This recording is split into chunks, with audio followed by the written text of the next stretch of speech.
2027 के बाद 2029 में बहन जी को प्रधानमंत्री बनाना है, ये तय हो गया। क्योंकि आज की जो वो चाहते हैं ना कि हम लोगों का हौसला बुलंद नहीं है ना, वो चाहे पूरे हिंदुस्तान की ट्रेनें बंद कर दें, हम लोग पैदल आ जाएंगे, सही बात है। पैदल। हम लोग बीएसपी के लोग हैं, बहुजन समाज के लोग हैं, बहन जी को मुख्यमंत्री नहीं प्रधानमंत्री बनाएंगे। साथियों, अभी हम लखनऊ में हैं। लखनऊ में आज मान्यवर काशीराम जी का आज परिनिर्वाण था और लगातार बहन जी ने 1 घंटे संबोधन किया। अब सवाल ये बनता है कि 27 की रणनीतियाँ कैसे होंगी? क्या आज के बहन जी के ललकार से विपक्षी पार्टियों के जो है हौसले कैसे होंगे? हमारे साथ जो है अभी उनके तमाम कार्यकर्ता हैं।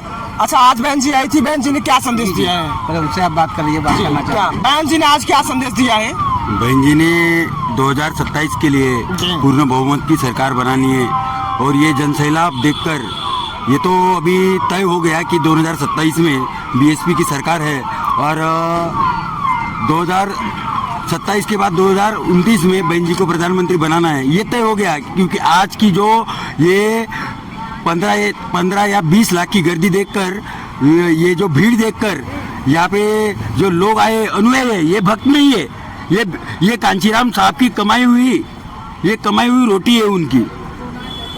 मेरी भाषा में मैं बोल रहा हूँ, ये कांचीराम साहब की कमाई है जो यहाँ पे दिखी है। और आज जो विरोधी पक्ष वाले हैं, भाजपा वाले हैं, कांग्रेस वाले हैं, तो अब विरोधी पक्ष वाले हैं, जो भाजपा वाले हैं, कांग्रेस वाले हैं, उनकी आज रूह कांप गई। अच्छा, कहा यह भी जा रहा है कि आज सुबह जो है कई सारी ट्रेनें रद्द हो गई हैं। हाँ, तो यही आज ट्रेनें रद्द हुई हैं। हाँ, जो है बहुजन समाज पार्टी के 3-4 दिनों से इतना घबरा गया, इतना परेशान हो गया, उसने बहुजन समाज इकट्ठा न हो मान्यवर काशीराम स्मारक पार्क में, इसलिए घबरा करके आज ट्रेनें बंद कर दी। वो चाहते हैं ना कि हम लोगों का हौसला बुलंद नहीं है ना, वो चाहे पूरे हिंदुस्तान की ट्रेनें बंद कर दें, हम लोग पैदल आ जाएंगे, पैदल आएंगे, घर बाहर से आएंगे, ये सरकार है बहुजन समाज लोगों की। हम लोग बीएसपी के लोग हैं, बहुजन समाज के लोग हैं, बहन जी को मुख्यमंत्री नहीं प्रधानमंत्री बनाएंगे।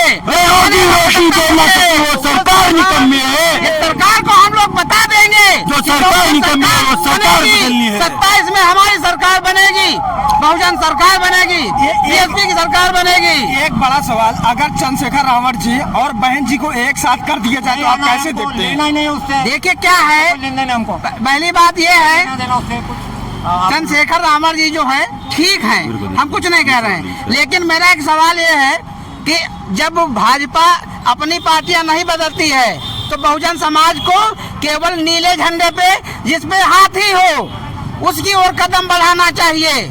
मेरे हिसाब से बहुजन समाज को कमजोर करने के लिए ये जो आजाद समाज पार्टी बनी हुई है, बहुजन समाज को कमजोर करने के लिए बनी है, बहुजन समाज को कमजोर करने के लिए बनी है। ये सब पार्टियां बहुजन समाज के लोगों को गुमराह करने के लिए हैं। मात्र हमारी एक पार्टी है भाइयों, सभी लोगों से अनुरोध है, नीला झंडा लेके कोई भी आए, लेकिन हमारी पार्टी का निशान ये हाथी निशान है। हाथी निशान ही हमारा निशान, हमारी पार्टी है, राष्ट्रीय पार्टी है। अच्छा, रावत जी जो है गुमराह कर रहे हैं बहुजन के लोगों को। जी बिल्कुल। जी, आप क्या कहना चाहते हैं? रावत जी जो है बहुजन के लोगों को गुमराह कर रहे हैं। रावत जी जो है वो उन लोगों का भेजा हुआ आदमी है। जी, किसका भेजा हुआ आदमी है? जिन लोगों का, मैं सीधा बोल रहा हूँ, आरएसएस का आदमी है वो। जी, राष्ट्रीय स्वयंसेवक संघ का आदमी है वो, आरएसएस का आदमी। और नीला झंडा पहन के कांचीराम साहब के कार्यों में उसका क्या योगदान है? कुछ भी नहीं है। कांचीराम साहब की फोटो लगा दिया। रावत कहते हैं कि मैं बाबा साहब गौतम बुद्ध जो है मान्यवर काशीराम के आदर्शों पे चल रहा हूँ। हाँ, आदर्शों पे चल रहा हूँ। आप कहने गुमराह कर रहे हैं। ये जो है उनकी तो बीमारी में समाज वोट नहीं करेगा। मैंने ऐसे कई से कम 100 से भी ज्यादा न्यूज सुने हैं कि जो ये उनकी जो बीमार में है वो किसी के साथ लड़ने के लिए, अगर किसी के ऊपर अत्याचार होता है तो वो पैसा लेती है। तो ये बीमार में है, वो बाबा साहब थे जी। ये बाबा साहब के विचार थे, तो फिर आप कहीं से कह सकते हैं कि वो बाबा साहब के विचारों पे चलने वाले आदमी हैं। चंद्रशेखर रावत जी कहते हैं बाबा साहब के आदर्शों पे अरे चलते वो हैं, कुछ भी संविधान कहे पे यार, चलकर वो कुछ चलते भी कहे, लेकिन आज देखो ना ये यूपी का देखो जनसैलाब देखो, ये जो बहन जी के कार्यकाल में जो हुआ है। हाँ, बहुजन समाज में गली गली में पार्टियां बनाई जाएं। जब हमारे बहुजन समाज में छोटी छोटी अनेकों पार्टियां बन जाएंगी तो हम लोग सत्ता में शासन नहीं कर पाएंगे। अगर बहुजनों को शासन करना है तो वो एक पार्टी के नीचे आए, बहुजन समाज पार्टी के नीचे आए, बीएसपी पार्टी के नीचे आए, माननीय बहन कुमारी मायावती जी को सपोर्ट करें, तब आगे चल के हम बहुजनों की सरकार बनेगी।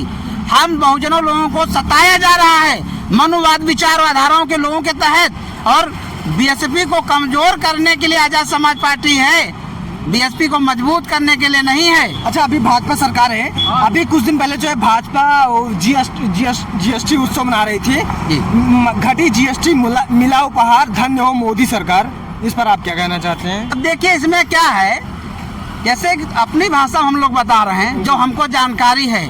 मान लीजिए कोई चीज बहुत ज्यादा बिकती है, उस पे जीएसटी घटेगी नहीं, जो कम चीजें बिकती हैं उन पे जीएसटी घट जाती है। जो लोग बड़े हैं वही थे ना, बढ़ाने वाले भी और घटाने वाले भी। जो गरीब आदमी जो चीजें खरीदता है ना उस पे जीएसटी नहीं घटेगी। जो लोग बड़े लोग हैं, जो पैसे वाले लोग हैं, वो जो सामान खरीदते हैं उस पे जीएसटी घटाई जा रही है। रवि किशन जो है बहुत बड़ा भी संसद में एक चर्चा चल रही थी, वो समोसे पे मतलब चर्चा कर रहे थे, छोटा साइज का, बड़ा साइज का, गोलुआ साइज का, वो ललकी आलू का, उजरकी आलू का, इस पर आप क्या कहना चाहते हैं? ये सब जुमलेबाजों वाला की कहानियां हैं, ये सब जुमलेबाजों की कहानियां हैं। अच्छा, वो एक दिल्ली में बैठे हैं जुमलेबाज, ये उन्हीं सब चेले चपाटे हैं। और कह रहे हैं कि जो है चांदनी चौक का जो है चटनियाँ जो है, चटनी में टेस्टी थोड़ा और बढ़ना चाहिए, और टेस्टी बढ़वा रहे हैं। वही वो क्या टेस्टी बढ़ाएंगे? आप देखेंगे 27 में हम लोग पूर्ण बहुमत से सरकार बनाएंगे और उनको जवाब देंगे इस बात का, समोसा बड़ा होता है कि छोटा साइज का होता है, बड़ा साइज। हाँ, 27 में बताएंगे। अच्छा, ये साथियों लखनऊ की तमाम वो बहुजन समाज पार्टी के कार्यकर्ता हैं। आज जो है बहन जी का एक भव्य बहुत बड़ा बहुजन समाज का शानदार कार्यक्रम था। कार्यक्रम सकुशल संपन्न हो गया है। और साथियों मैं एक बार फिर आपको बता देना चाहता हूँ, आज यहाँ पे 5 लाख प्लस भीड़ थी, और लखनऊ का ऐसा कोई इलाका नहीं था, ऐसा कोई क्षेत्र नहीं था जहाँ पे बहुजन के कार्यकर्ता का जत्था नहीं था, जनसैलाब उमड़ा हुआ था। बाकी ये खबर लखनऊ से 30 खबर को लेकर आप क्या सोचते हैं?